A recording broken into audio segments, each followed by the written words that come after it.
చేసిన చేసిన దెబ్బనే ఒకడేమో మహబూబ్నగర్కు వకీల్ అయిపోయింది. జడ్జి అయిపోయింది.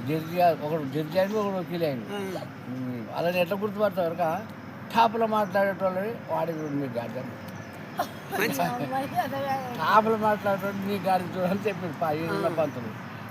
కానీ వీళ్ళు ఇద్దరు పోయిండు మహబూబ్నగర్కి పోయి కోర్టు కాడ కూర్చున్నాడు. కాదు కానీ ఒకడు మంచి వకీలు ఉన్నాడు, దన్ మాట్లాడుతున్నాడు. వాడు కోట ఎదిరిపోతుంది. ఈడరా మా గాడిది బయటకు వస్తున్నాడు. ఓ గాడిది మేము కూరం లేవా, కుర్చీ పెట్టలేదా, గడ్డి వేయలేదా అంటే నాకు ఓ గాడి నువ్వు అట్లే పోతావా, మనం గుర్తుపట్టలేదు కదా.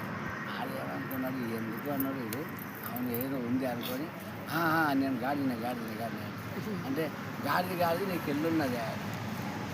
అయ్యా నాకు ఇల్లేప్పుడు మొన్ననే గాడిని మనిషి ఆయన ఇల్లు ఎక్కడ అన్నాడు. అన్నాక 30 ఎకరాల భూమి ఉన్నది, అమ్మి నీకు ఇల్లు కట్టిస్తాం, నీ పేరు మీద చేస్తాం, నీవు జడ్జిమెంట్ చేయి, మాకు పైసలు తెచ్చి అని అందులో సరే అన్నాడు. సరే అన్నాక 30 ఎకరాలు అమ్మిండ్రు, ఇల్లు కట్టిండ్రు, బిల్డింగ్ కట్టిండ్రు.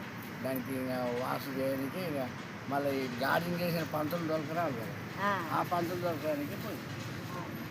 ఏమన్నది, అయ్యా నీవు గార్డెన్ చేసిన కూడా ఆ మనిషి ఇల్లు కట్టిస్తున్నాడు, ఇళ్ళకి పోతున్నాడు, నిన్ను కూడా రమ్మన్నాడు, అక్కడ కట్టి రమ్మన్నాడు. తగ్గినాక ఏమంటారు ఇక ఇల్లు కానీ పంతులు కూర్చొని పెట్టిండు, పంతులు వేసిండు. చెప్పు పంతులు చెప్పు పడతాడు. అది ఏదన్నా మనిషి గాడి అయితే గాడి వేసి వెళ్తాడు. ఉండకూడదు మీ గాడి అడవున కొట్టుకొని అన్నారు. 30 ఎకరాల భూమి బాగా వాళ్ళ పేరు మీద మరి గాడి మా